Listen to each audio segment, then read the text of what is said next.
Sovint tenim per costum pensar que la riquesa és la suma abundant de béns, de coses valuoses. Per contrari, acostumem a oblidar la riquesa dels petits moments que ens omplen de felicitat, dels que valorem la gran sort que és compartir temps amb la gent que apreciem, dels que ens fascina parar junts a la taula mentre la mare i l'avi preparen el vermut, dels que ens agrada saber que estimem i som estimats i que contra tot pronòstic avaluem l'amor incondicional amb totes les seves conjuncions i preposicions, dels que ens enamora la nostra gastronomia tot fent memòria que som el que mengem i bevem,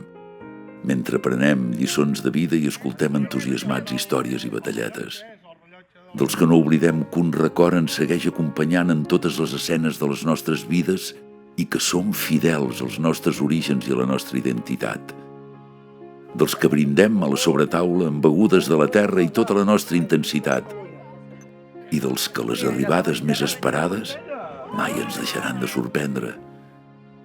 Som dels que homenatgem aquests petits moments que ens regala la vida i que a vegades només cal recordar amb un simple glop. I aquest és el nostre gran triomf.